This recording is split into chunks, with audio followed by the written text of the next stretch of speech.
la femme internationale qui sont promis de pouvoir clôturer ce mois de mars 2022 avec toute élégance. Pour ce faire, nous avons reçu sur notre plateau aujourd'hui l'honorable, je crois que vous allez la découvrir, une femme avec plusieurs casquettes, une femme forte. Elle s'est disponibilisée pour pouvoir répondre à nos questions. Je vais la présenter, mais avec deux gouttes, je dis déjà qu'elle est honorable. Elle a plusieurs casquettes, une femme forte comme je venais de le dire, mais elle va nous ajouter un pas de plus, justement elle-même. Mais je vous signale que sur ces plateaux, je suis pas seule, je suis accompagnée de mes consoeurs de tribunes de femmes. Je ne citerai pas les noms, vous le verrez, et à qui je dis déjà bonjour et bienvenue à toutes les femmes. Bonjour et bonne fête à la femme. Merci beaucoup. Alors, je ne serai pas seule. Cette émission est bilingue. Je parle en français, je parle également lingala, parce que Bolanda biso partout dans le monde entier, bande kwa poto, bande kwa poto zalara to sarango ba continent nyonso. En tout cas, toyebi ke boza na biso elongo na ba TV na ba radio Bolanda émission oyo to komela biso bon encourager biso pe beaucoup ketika biso ya on des forces na biso. Alors, tous les corps de tribu des femmes, je passe la parole à notre invité honorable. Bonjour et bienvenue sur ce plateau. Bonjour. On vous appelle Scolastique Victorine. Apparemment, c'est un nom un peu stylé. Et moi, je suis l'honorable Maïndo et Lombodi. Scolastique Victoire la Grâce. Victoire la Grâce. Wow, vous êtes bénédiction et pour nous aussi. C'est pourquoi tantôt saisir l'opportunité où il y a grâce, il y a Maman Rachou. Vraiment, merci beaucoup. Merci à madame. Surtout merci Mingi, la maman Victorine la Grâce Scolastique. Azali députée nationale. Kasi Toro Baké. Moi, mon bimba ya mars, c'est là qui m'a autorisé qui n'a pas si la moigna, pas si il y a excellence. Pour la bongo, pour la kisama, kasi il y a moi aussi. Parce que l'égalité aujourd'hui pour un avenir durable, c'est là qui m'a un thème international. Malgré que tu peux développer le thème national là, mais comment on a bongo égalité, promotion à moi aussi. Et à l'ibasi la catégorie non sont souche non sont. Total maman bazali na ba bilanga. Total maman bazali na ba wenze. Total maman ba jeune fille pe bazali concernée. Génération ezali koya. Ngeto lobi ba femme d'excellence. Neti maman la biso Victorine bazali députée nationale. Lolenge nini akabolaka nano yaye mutu nzoto makanisi. Base ezozela ye. Libota ezozela ye. Voilà. Politique yango moko. Ezozela ye. Kimo Christo pe. Ezosenga na ye. Bulolenge nini oyo azoko okamba bongo momoyi na ye pour qu'il alongisama na oyo etali bongo lokumbu ya mwasi. Merci beaucoup pour la maloba. Il y a solo les difficile. Les a pété les a makasi. Quand on lobby sur Nathalie par exemple la journée na ngandenge ezalaka. Na ko bisabino ke avant la muka et le kwa liboso et la musakanga. Ce que les gens savent pas payer nanga butu esili. Na ko mpeme na tongo le ko musanga liboso ezala téléphone ya base nanga. Base nanga bana ko benga avant 5 heures. Donc quand on fait na est donc écart et heure ezala décalage horaire ezala 1 heure, ça ne sert à rien, je me dis. Na ko banga na ba monter bigonyo so monde na tongo pa na biso etani na tika kaka. Voilà bana la musanga partir avant 5 heures. Si 5 heures on a tout comme 6 heures, moi je suis comme à 7 heures. Là ça résout le problème au moins 4 5 6 7.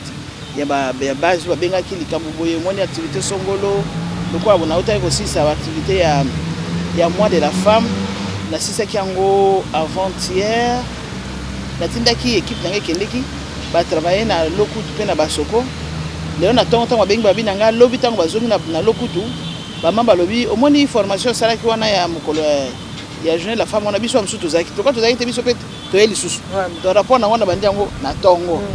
Ce qu'on est au résoudre des problèmes, il y a base, au soleil, il y a bamboka, il y a des qu'on a pas pas base, il y a quand même un secteur rebellé, dans un oui secteur et chefferie. Tant on a si on a des secours à terre, Makamanda. Ok, Makamanda, parce que nous avons une femme mariée, au Tali Makamanda, bon, aussi si nous avons dit que nous avons politique. Tant on a une politique, on a les amis coloyo. La prière, c'est quoi les lobos et c'est qu'il y a quelque part.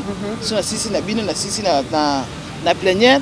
Makamanza na kotika te pona zape pasteur nous lobi na la casquette belé na zape pasteur donc otali makamusala nzambe mikolo qu'il faut que ni yomoko na culte mikolo que otinda ki équipe bakendeki ce qui est intercession, ce qui me ça nini, c'est la réunion. Donc à bolaka na munda mundengwana. Donc je me dis finalement, Nzambe ka nemta sunga po, to ko sa nyoso wana. Mais en plus je me dis, je crois que pour na bawe bae baraté, ba ko ça la recherche scientifique, mutu ya mwasi na mutu mobali ekeseni. Mutu ya mwasi eko sala makambo ebele na mbala moko par rapport à mobali. Vraiment. Et on va le baka les femmes aux 1000 bras. Oh là là, vraiment.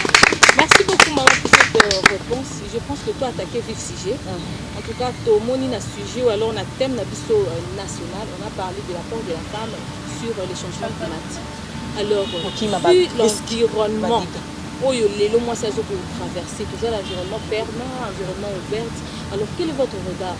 Cette lutte-là, et que vous avez vraiment une réussite, la femme parviendra à apporter son apport sur les changements climatiques réellement et ça sera jusqu'à quelle période? En fait, il faut que les changements climatiques, ils ont slogan. Changement climatique est réel. Changement climatique est affecté biso nyoso. Ce qui n'atteint biso na Kinshasa talaka degré ya chaleur na koma. Molunge koma makasi do ko kalisuté. Liboso to zaki atara bandako sika to loué bandako mingi zalaka na ngona ba ventilateur tena ba split té.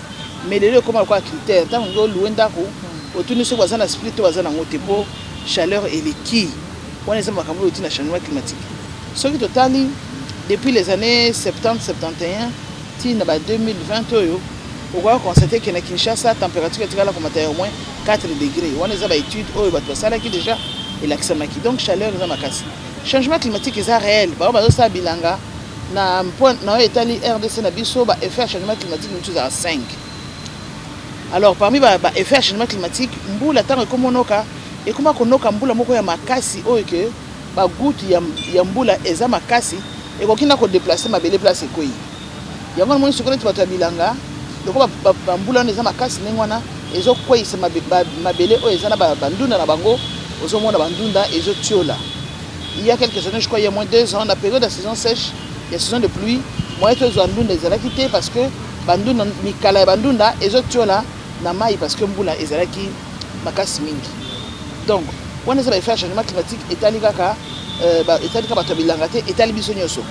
Ba effet auto zanango ya ba salite na biso soki tozoyeba denga ko gérer yango te na kati assainissement yango soki ne peut suku ba kisape susu molunge pourtant ils ont dégagé ba gaz wana lokwa biso to traiter na biso yango bien te donc ezo ba kisa ba gaz à effet de serre par rapport à ba activité mingi auto zo sala ba gaz wana nde ezo bebisa couche na biso kuna ezo bisa couche wana ozone et ça na ke moi ezo kita mais makasi ya moi ezo zala makasi mingi o ezo ya ko détruire pendant ko bebisa o moi na biso.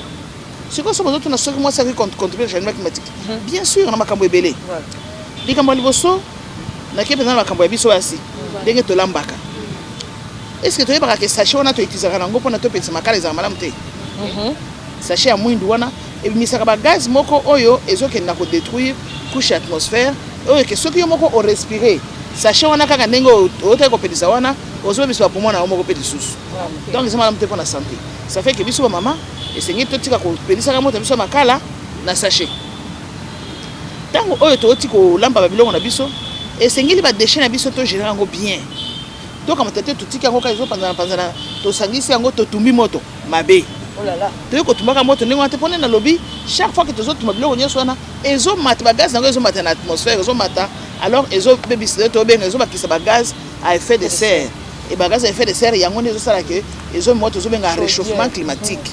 Et ça la que molunge eza makasi chaleur eza makasi donc ba déchets na biso esengeli to kunda ngwa kokunda mais na kati ba déchets wana il faut surtout pona soki to kundi ba sachet bon ba sachet yango au monde yebi que loi gouvernement bisa ki loi ça fait 2 ans déjà ya lo baketo tika ko mela mai ya ko exfuser ba sachet pona ko mela mai pona ngba tira biso loso na mafuta na fufu esengeli to tika batika ngo ba produire ba sachet wana te to ba lotia ngo na emballage ya kala biso ba mama kala to tia ngo na kati ya il y a papier bien makasa moko boy ya verre pona nini parce que ba sachet bozo mono biloko so plastique tant bokundi yango atati 400 ans na polité ça fait que moi na bino bolo na place wana ezate moi bo sala makambo songo ne sika wana ezate donc ye sachet tant zo kota na kati mabele ezoki ndiko makouche moko eke mai ekota ezate yango mo ba caniveau ya Kinshasa etonda ba sachet soki mbule noki mbule sanini mbule tomboli yango ba inondation ekoti bamai na kati balabala ezovanda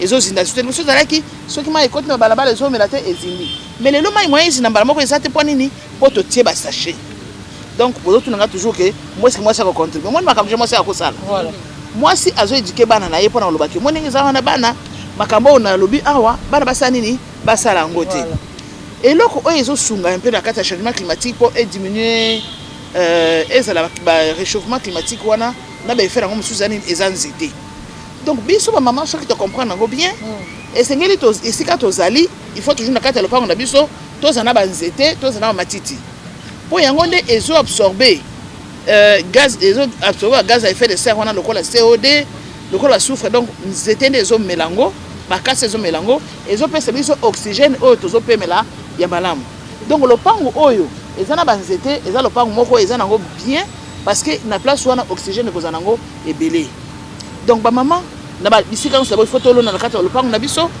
et puis bamama esengeli tosala reboisement tolona mpona tozala na banzete ebele tozala matiti ebele nayebi te soki boyebi depuis 2019 président na biso excellence son excellence Félix Tshisekedi atikala kodécide que esengeli na RDC tolona 1 milliard d'arbres alors na kati ya programme na 1 milliard d'arbres wana ezali likambo oyo ke na kati ya baekole balona banzete chaque école ezala banzete nango boloni association organisation société civile ezala na banzete oyo toloni ezala na mboka nyonso na RDC mobimba tolona banzete bakokonte yango ezala 1 milliard d'arbres d'ici 2023 ezaka lobi awa donc chaque maman na kati ya mosala oyo ozosala esengeli to protéger banzete esengeli tolona banzete esengeli tobatela banzete mais tant que tokosala bongo imaginez toloni banzete ya bambuma donc ça veut dire que tant que tokolona yango d'ici quelques années tozala source de santé ya malamu mpo tozala na bambuma wana ezala mangue ezala avocat ezala papaye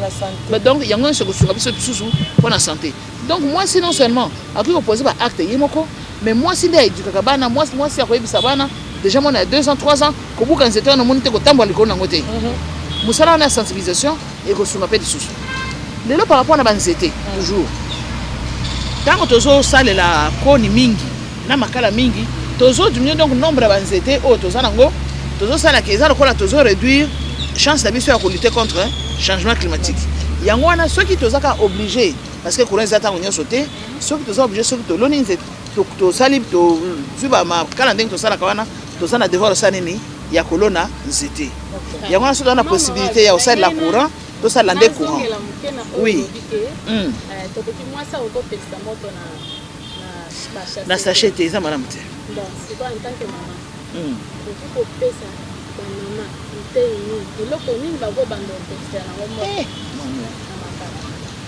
moto makala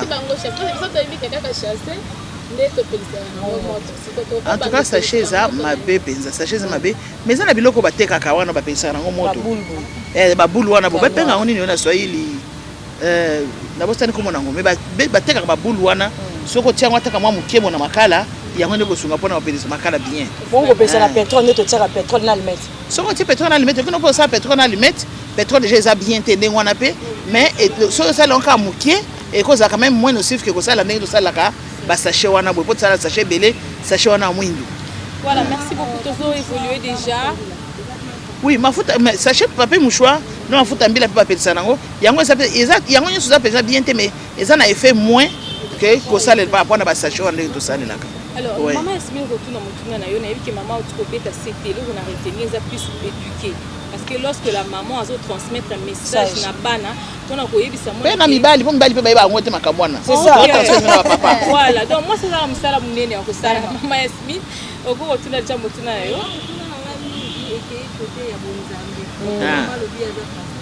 kotala bamangomba mosusu oyo bapesaka mwasi nyonso kote ya te lokwa oyo eza mama motei okoki kosedefendre ndenge nini pouve biso mingimingi na bible po yo nayebi ke oza moto ya domaine ebeyebi esika no ovandeli biso bamisusu tozala mpe na posa toleka toteya mais déjà toyokake kuna babi basi bateya te tovandi kaka te lokwa yo deja ozwa ndingisa ya koteya mpe liboso ya batata eloko ni ya malamu okoki kopesa biso bato oyo tozozela epuis na bible makasi nini okoki kopesa Nous avons besoin de se défendre. Nous avons toujours la même Bible.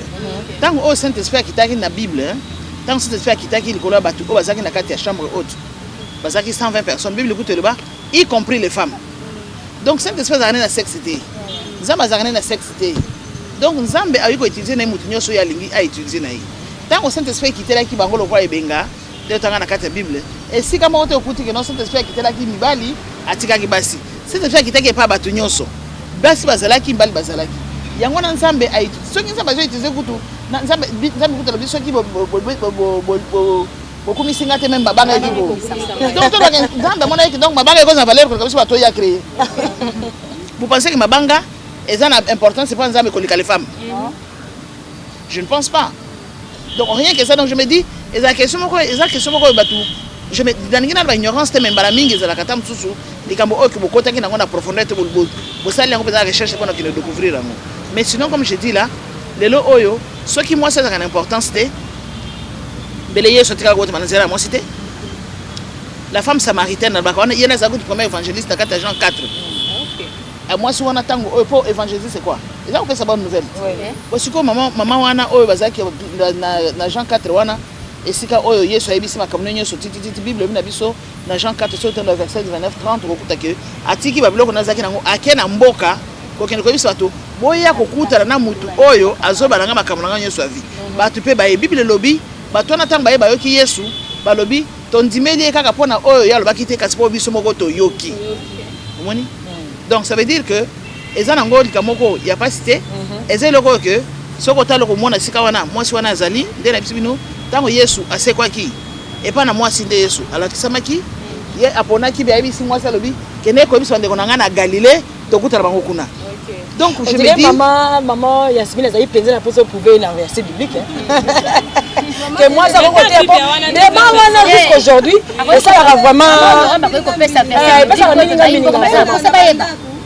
parce que c'est vraiment un grand débat. Moi, c'est quoi une mission à côté. On va non éviter vendre qui mettent la bana. Yo, aux moi si aux en droite. Ming na tout à fait parce que c'est na tangi bango ba volange ngande ba sana. Voilà to yebi pe na école wana ba pesa kanjela te. Elo yo moi honorable aza moi ça dobeta to azote ya bonne nouvelle. Yango moni to li ya plus ba oyo ba na liloba oyo ko changer pe na alobi na mokile yo ki tongaka mingi kotina ba question ya bongo po tant yo olobi papa moko pasa ki ignorant kuna na ndako abande ko ya à comprendre pas pesa moi na indira ka Bible wana pe koto ke dans l'assemblée des saints que la femme se taise to suka. Oui, na kati ya ici quand on a l'assemblée des saints que la femme se taise omoni on est dans kati ya 1 Corinthiens chapitre 11 ezala ki contexte moko ya mboka wana. Il y a beaucoup de choses on a quand Bible ndenge za ndeli kambo sana kina sika songolo bozwi yango bo extrapoler yango bo généraliser yango. C'était juste ça. Biso maman mon lati moi pantalon soko kebe okomi Jézabel automatiquement et puis na cher ba obengo Jézabel. On est là encore question de ignorance. C'est la question ignorance. Parce que na kati ya datani makambo suki ne bozolo ba wana. Na kati ya Corinthiens 11 yango justement soko kitu okuta kuna que suki nzama pesa ki yango lokola voile et pas moi si.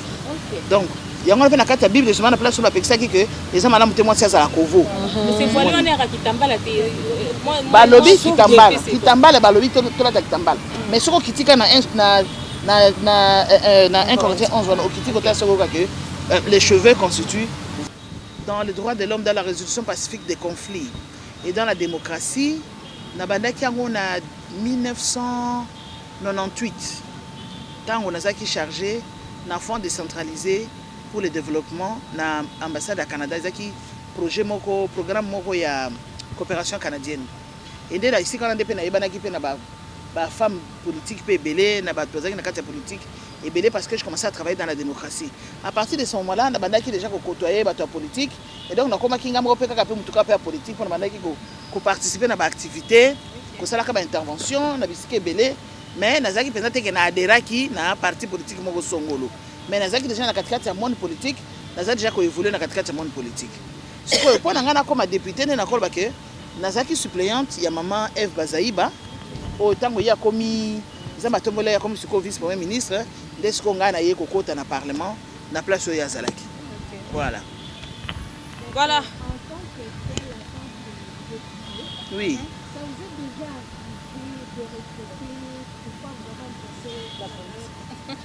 Hey. Très belle question. Je vous assure, c'est terrible. Hein?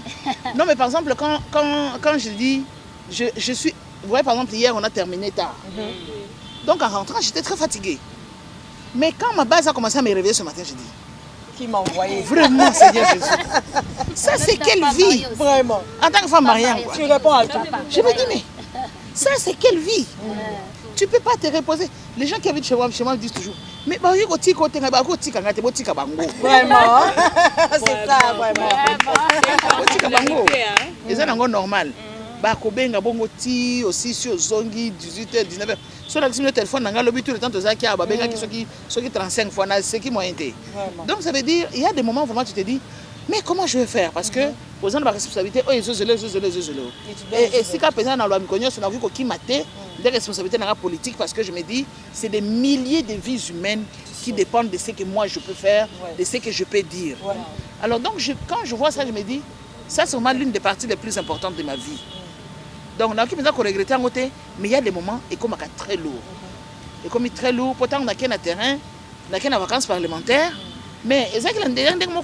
Vraiment. Mukolo oya suka na sanga na basoko, na la mukina banaye ko yamba batu aux environs de 10h. Na vana ki na kit na vandi boye de 10h à 22h. Na telema quitté.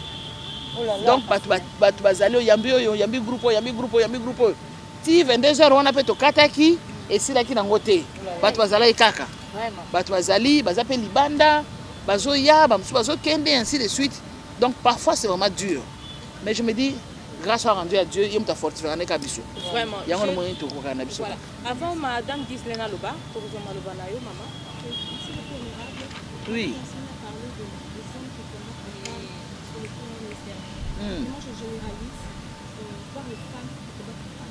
Oui. Oui aussi.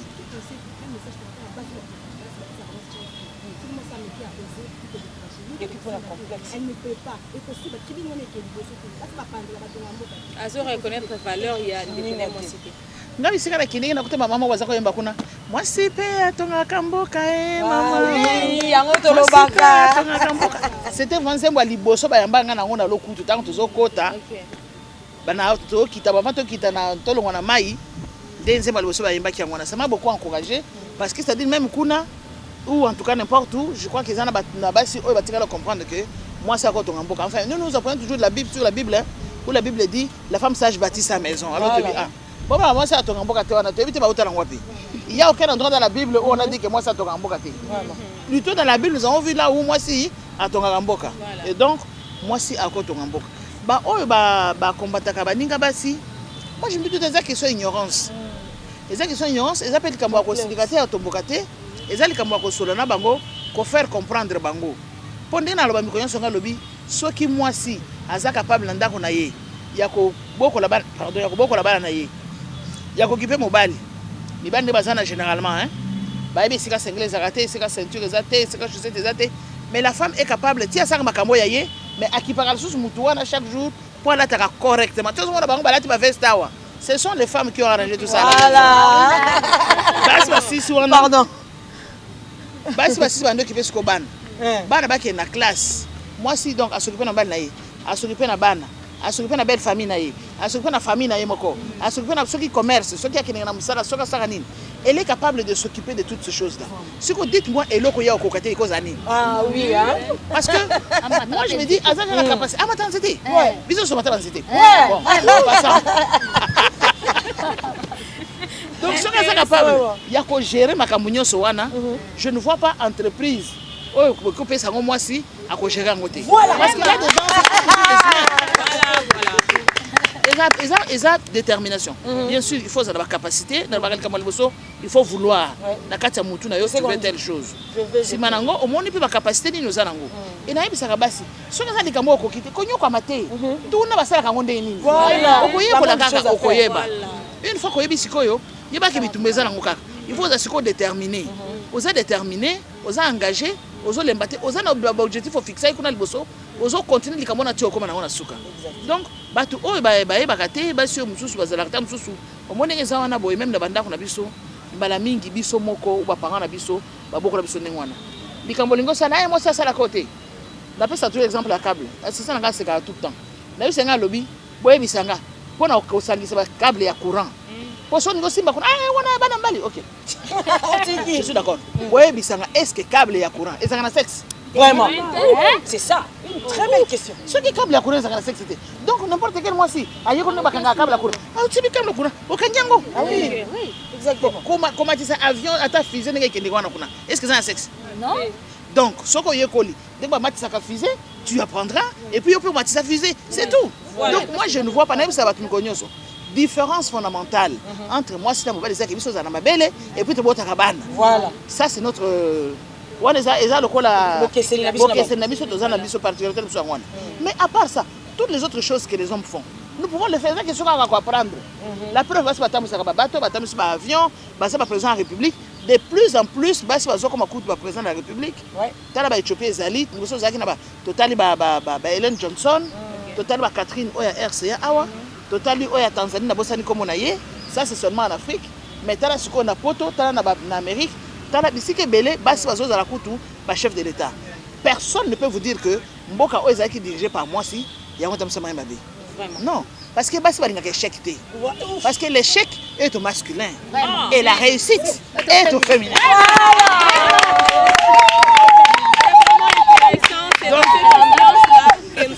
Basi à moment ni basi va à disposition. On a basi courir ba risque té. Elles prennent le temps ko bongisa likamone bien. Moi c'est ko tambusa mutu kana nzela té. Ce qui ayokola ki angoté. Alors que la plupart des bana to zomona ba tambusa mitu kana nzela wa ba yokola ki ba bisa ka monso ko nyatika place wana boye. Akia sala onkande ngwana. Hein esprit ka katamo lango. Donc moi parfois ata ibine code de la route tout ça. Les femmes basi balingaka ba se rassurer. Ayeko ninga batambusaka, ayeko li code de la route, awota mwana nzela, siko komona yazo tambusa. Modèle basi batambusa même mutuka les a différents modèles belle batambusa ba entreprise mususu tikala ko remplacer mibali par basi pona na mituka na bango ba engine na bango parce que basi basala ka accident mukie elle fait très attention alors que mobali ye kuna keka ka kena banga na yete asana na. Donc ça ce sont des choses pour notre bakino les femmes généralement balinga ba se rassurer na likambo yo alinga sana yango na pe d'ailleurs moni basi mususu bazo banga. La même femme qui dit na okokate, ceux qui ont entraîné à komi kokoka. Voilà. Donc c'est juste ça. Ce qui n'est pas vrai du tout. Seulement de comprendre que ce qui est de l'autre côté, et qu'on peut sa capacité et qu'on permettre au salango. Effectivement, l'agronomie peut contribuer parce que qui parle d'agronomie parle de l'agriculture. Et pour l'agriculture, bien sûr, et là, tout le monde a bien akatizali kolona bilanga. Alors que dans l'agronomie, il n'y a pas que kolona bilanga. Ngana yusa batunyo je pas honte de le dire, agronomie est la meilleure science, meilleure étude dans le monde. Pour n'a il n'y a rien de mieux que l'agronomie. Peut-être parce que nous avons formé des moyens pour dire que l'agronomie peut contribuer, ils ont contribué non seulement ils ont un secteur autonome, mais ils ont un secteur complémentaire, ils ont contribué, ils ont plutôt secteur contributeur, je pourrais même dire. Ils ont contribué à la secteur ébélé. Par exemple, dans le secteur médical. Dans la télévision, dans la YouTube, dans la radio, dans la presse écrite. Maman a posé question en français parce qu'elle a un journal là-bas où ils sont en français. Donc, je parle donc en français. Ah, en français. Je sais que l'agronomie, effectivement, peut contribuer, et doit d'ailleurs contribuer, et ne peut que contribuer dans l'économie d'un pays et tout ça. Parce que je me dis, dans l'agronomie, malheureusement, nous voyons tout de suite seulement la plantation des arbres, les cultures. Mais je dis, l'agronomie, c'est un secteur autonome. C'est vraiment un secteur complet parce que c'est un secteur contributeur des autres secteurs. Je disais, si je prends juste pour la santé, chaque fois on nous dit, si nous sommes malades, généralement c'est parce que nous mangeons mal. Tout le monde le sait. Donc ça signifie que, quand je parle d'agronomie, je dis, tout de suite, je vois l'alimentation. Dans l'agronomie, je vois la nourriture. Donc quand on dit, si quelqu'un mange mal, c'est ça ce qui va le rendre malade. Donc ça signifie que grâce à l'agronomie, si les gens suivent les conseils de l'agronomie, les principes de l'agronomie dans l'alimentation, pour les sous-domaines de l'alimentation, c'est sûr que la personne qui mange selon les normes va être moins malade. Donc ça c'est déjà une contribution dans la santé. La preuve aujourd'hui, il y a beaucoup d'aliments qui sont donc des aliments complémentaires qu'on donne, on a fabriqué de toutes sortes, on a étudié toutes sortes de supports pour qu'aujourd'hui on puisse compléter notre alimentation par ce genre de comprimés, on peut appeler ça comprimés. Et quand quelqu'un utilise ça, eh bien, il sera plus en bonne santé. Donc, je prends ce secteur-là. Je vais prendre n'importe quel autre secteur, je n'ai pas beaucoup de temps malheureusement, mais je vais dire que dans l'agronomie, nous avons l'économie. nous avons, par exemple ici au niveau de l'Assemblée, nous avons l'honorable Kazouaza qui est agroéconomiste. Vous voyez? Et donc nous avons l'économie dans l'agronomie. Nous avons toute la transformation alimentaire et chimique dans l'agronomie. Nous avons les sciences du sol dans l'agronomie. Nous avons tout ce qui concerne les climats dans l'agronomie. Nous avons même les machines agricoles, les tracteurs, toutes ces choses-là, et tout ce qui concerne les véhicules dans l'agronomie. Il y a beaucoup, maintenant il y a tout ce qui concerne la biotechnologie dans l'agronomie. Et donc si normalement on peut, dans un pays peut réellement contribuer pour que son agronomie puisse s'épanouir, eh bien ce pays-là ne peut que gagner. Depuis les années 80 ici, avec Feu Maréchal Mobutu, l'agronomie et l'agriculture étaient déclarées la priorité des priorités.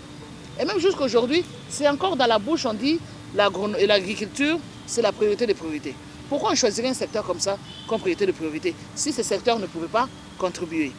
Et c'est ainsi que je peux encore dire qu'il y a quelques années, l'agriculture contribuait jusqu'à 40% de notre budget. Pas de notre budget, mais de notre PIB. Donc, l'agronomie, c'est vraiment un secteur très très important. Nous avons beaucoup d'agronomes dans les pays, mais les systèmes du pays fait que les différents agronomes que nous avons ne puissent pas réellement contribuer suffisamment pour que ça soit visible et que les pays puissent aller de l'avant. Dans les dispositions légales, il y a la politique agricole qu'on n'avait pas, qui est actuellement élaborée, mais qui n'est pas encore validée. Donc nous sommes dans ces processus-là pour pouvoir valider. Mais il y a déjà des stratégies qui sont mises en place pour pouvoir améliorer les quelques sous-secteurs qui sont là. Mais vraiment, on attend que la politique soit d'abord validée. Parce que c'est seulement quand vous avez la politique donc, qui est pratiquement, je pourrais dire, c'est les cadres juridiques et légaux qui permettent que vous puissiez, tout ce que vous allez faire puisse entrer là-dedans. Donc nous attendons que la politique soit validée pour qu'on puisse avoir d'autres actions. Merci beaucoup. C'était quoi la dernière question? La sous-question. Ah, pour ici, donc, comme je l'ai dit, ici chez nous, ici effectivement, les agronomes, je crois il y en a quand même suffisamment parce que dans chaque province maintenant, il y a des facultés d'agronomie, il y a des instituts supérieurs agronomiques, mais à la sortie, comme je l'ai dit, les systèmes du pays, avec les fonds qu'on alloue dans ces secteurs-là, les budgets qui est très faible, ça ne permet pas que les agronomes puissent contribuer suffisamment pour l'amélioration des conditions du pays. Non, donc comme je l'ai dit, on attend. Il y a des propositions que nous faisons. Par exemple, là, ici, actuellement, nous sommes en train d'attendre que l'ordre des ingénieurs agronomes soit validé ici, soit donc voté, pour que nous puissions maintenant commencer à fonctionner comme les différents corps professionnels qui existent. Ça permettra qu'on puisse avoir plus de régulation et qu'on puisse aussi aller plus de l'avant dans tout ce qui est coopération, tout ce qui est règlement et même pour les actions qu'on peut faire en tant qu'ordre. Ok, Madame honorable scolastique, moi je suis de la RATELIKI, radio-télévision kimbanguiste. Je me nomme au nom de Christelle Zola. En général, en fait, tu fais un mois de la femme chaque année. Mais donc, comme si tu comprends que maman, mi ba mona onka lokola moi ya kolata maputa. Donc, et là qu'on ni ba maman, ba ko comprendre, ba ko retenir pour le mois de mars pour la fête de maman. À part ça, il y a un adage balobaka moi si atopesi nyoso bon mengo ya tonda ka yangote. Donc juste ça. Merci. OK, merci. Pour le Kamotali mois de la femme, je peux dire que je prends juste mois de la femme Yamboula O par exemple. À partir il y a un thème d'un pesa qui wana boui même thème national. Tant en total nous avons parlé dans quatre il y a thème national. Tout le Kamotali autonomisation de la femme face à un changement climatique et puis bah risque il y a catastrophe. Alors je me dis autonomisation de la femme et c'est gagnant. Et c'est que moi si azala comment on dit autonomie en français. Ami kokisa. Moni ami kokisa ou ami koka. OK, leadership ne emonana. Soka ninga sali kambo akiko salango. Soki alingi soka ressources ezali, moi si a accéder facilement na ba ressources ko zala. Moi si aza capable ya ko contrôler likambo oya zo sala. Azala mutu azo zo décision pona esika oya vandi. Azala mutu azo la kisanzela. Azala mutu oke so likambo ezali ya lobaki bo ayebi likambo akomsango tina suka. Oleza la kaka non. Moi si pour ça likambo il faut kaka a dépendre tango nyoso ke atuna ka mobali azali na lobaka wana soki likambo ezali soki mwana mobali azali te moi si a considéré que sika azali akausa likambo kote pour atsoka nga voyager il faudrait kaka ba tindike ba pousser lisusu lelo ndeko ba banque ezali ba banque epesa biso ba signongote pona nini po banque asenga kandako biso basi tozalaka biso souvent na bandako te alors moyen na biso apesa biso crédit eza te bon soki tozobunda mpo to manete na babanke ke eloko le plus important ezalaka bacrédit wana te esengeli badéveloppe baservice na baproduit oyo ekoki mpo na biso basi wana mpe ekoaméliorer mpe autonomisation na biso esengeli basi bayeba mpe kotanga bayeba mpe kokoma badépasse niveau wana bakenda baklasse ntina likolo bafungola basala makambo oyo bana mibali baosala ekopermettre bango bazala mpe autonome plus mwasi aza autonome plus na ndako na ye kozala bien mpo bana na ye makambo ya santé ya bana etalaka basa mama biloko ya kolia na ndako etalaka bamama makambo meme bilamba bana makambo ebele na ndako etalaka mama donc plus mwasi akozala autonome plus ndako wana ekozala bien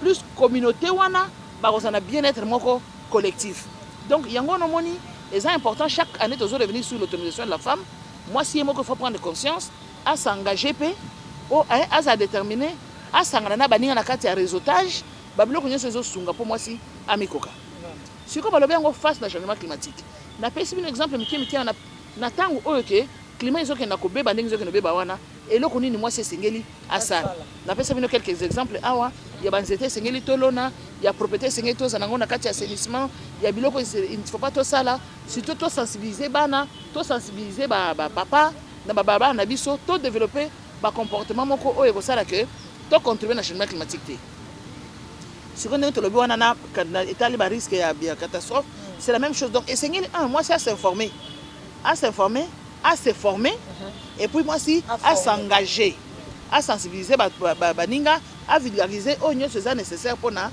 développement car ya ye moko te me pour na préserver pe sur développement ya mboka alors ce sont des choses que tango lokola na kolo baloko epa nanga na ebisi bino ke basisaki formation depuis soki 3-4 jours na lokutu po ndeko na tindaki akeneki na basoko tango akati se azongi na lokutu bato musu bayeli su babite makambo pesaki wana biso pe tolingi tozwa ngo po toyoki ke formation pesa eza bien alors biso pe lokola eza motuya pesa pe yango biso ça veut dire moi je me dis c'est que basi wana lokutu basala nini bacomprendre badépasser niveau ya maputa bacomprendre ke eza na makambo esengeli basala bakosengager certainement na bacomportement moko na baaction ok ntango tokoya année prochaine tokotuna depuis année passée makambo nini oyo bino bosalaki par rapport na thème donc je crois que ceux qui baissent au niveau de Maputa, c'est parce que baso expliquer bango bien te. Ceux qui t'expliquent bango bien, tu sais les programmes malamu, basi bako sosola et chaque année tu vas nous un pas de plus. Tant que yo kuti sous te poussani denenge to kendewan. Voilà, merci beaucoup. Dis-moi ça t'offrier bombengo.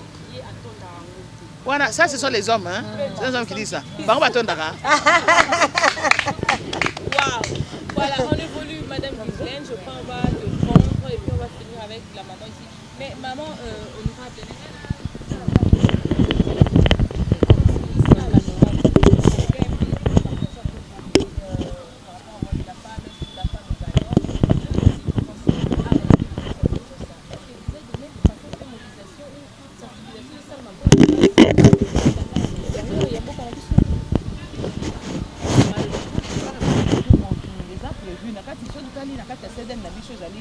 contribution à chaque nation pour être il y a des gaz à effet de serre.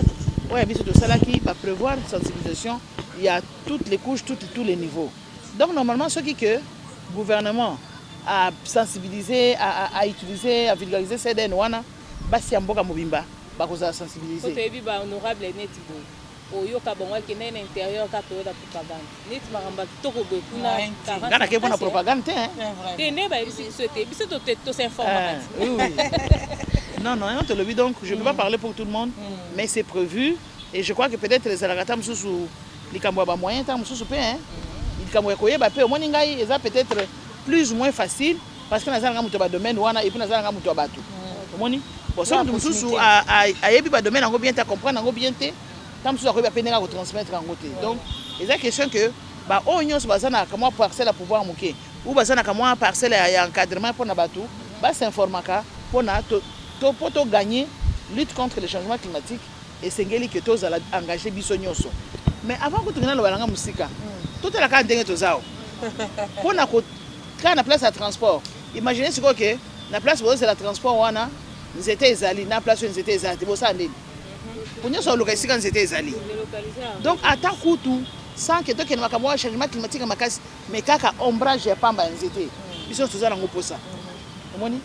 Donc ils ont fait ça ombrage ndenge sopesa malili wana boye omoni ke soki nete ezala te ata biso awa tonga tozala te nga na nga na nga te na nga na boya na nga mais toluki esika nzete ezali tovandi na se ya nzete donc wana eza déjà litomba ya liboso litomba ya mibale surtout par rapport na changement climatique ezali ke ndenge na biso biso bagaz à effet de serre wana eza ebele ezotambola ebebisi atmosphère na biso nzete nde kaka aza na capacité ya komela gaz à effet de serre wana ya kosala ke abimisa sikoyo na place ya gaz à effet de serre ya abimisa oxygène nde pema oyo ya mpepe ya bien ezopermettre biso ke topema malamu donc soki ke plus tozala banzete plus place wana chaleur réchauffement climatique ekodiminuer plus tozala na nzete plus baeffet ya bambula makasi nalobaki wana ekodiminuer plus tozala na nzete plus baérosion na barisque mosusu tozoloba wana ya catastrophe naturelle wana ekodiminuer donc nzete eza mpenza na litoma makasi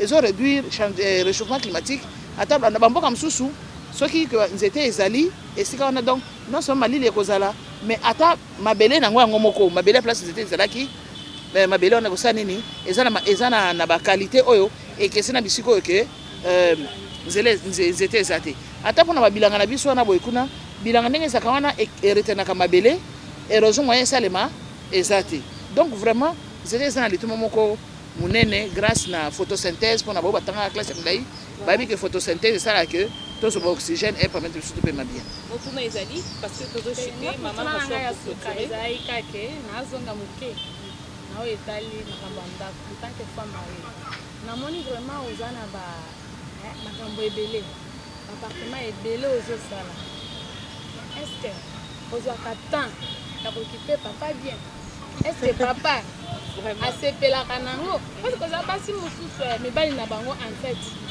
baboyaka soki omoni mwasi akomi baengagement ebele akozwa susu temps te ya kosoigne nga ya kokipe nga koencadre nga parce papa mpe balukaka encadrement balingi encadre vraiment oui j'aurais bien voulu qu'Azala ait mon papa c'est une réponse je m'occupe bien de mon mari voilà attends tozongi na 21h lobby tokomi na ndako na servir biloko kolia ngamoko na soki pena makambo bilamba na ye ngamoko avant koya na tongo awa wana bimana ya awa na soki pena makambo eza possible na soki pena c'est sûr que une femme travailleuse ne peut pas donner les mêmes rendements que une femme qui ne travaille pas ya moni to prolongeaka un peu na bana misala makambo susu mwana msala kosala mais okoki kotika te ke mobali na yo mwana mosala s'occuper na ye tina suka donc nous prenons quand même le temps biloko kolamba so neti yo olambaki te moment il faut vérifier biloko balambaki yango ndenge nini balambaki bien est-ce que il faut que vérifier makambo nyonso wana bongo na le babongisaka ba chaussette na ba sangle voilà maman Rachou vraiment matondo mingi oui exactement matondo mingi vraiment ezalaki vraiment lisolo mulai tellement que thème national ezali mpona ti tokosisa 2022 thème wana tokosalela mama azali vraiment moto azali na secteur wana etali environnement etali makatastrophe akolakisa biso mpenza na molai parce que tokozwa soki toki tovandela yango tokokoma ti lobi azali moto fa kotala na plénière ekozela ye tokosolola na ye susu mokonzi mpo tosolola kaka dossier ya environnement. Merci beaucoup. Je pense que maman honorable Lilo Basuka ça passe à Congo nous a raté pour ce service.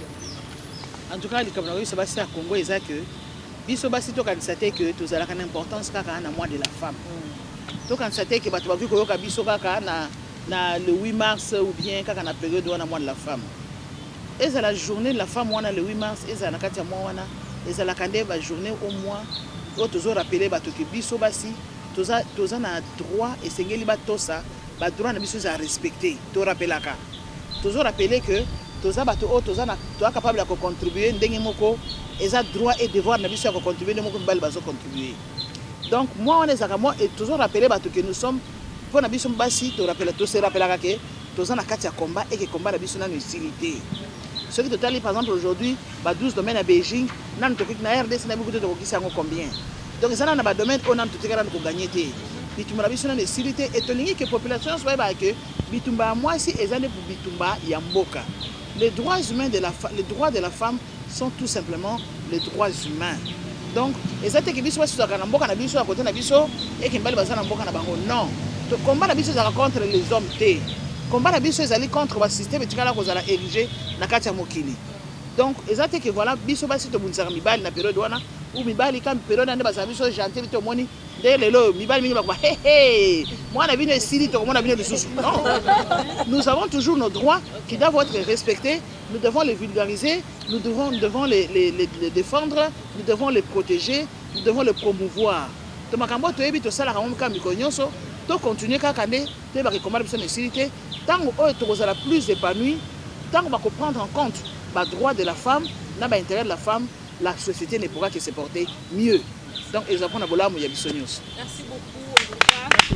C'était un plaisir pour nous de vous recevoir sur ce plateau de Tribune de Femmes et clôturer ce mois en toute bonté avec vous. Je crois que ça ne sera pas la dernière fois. Très bientôt d'ailleurs, Tozongelayo, Potomoni, matière et ça, plusieurs casquettes. Ça va casquette, toi, Pour et ça, l'intérêt en tant que femme. Alors, Bissomoko est plutôt vulgarisé matière, et ça, propagande, c'est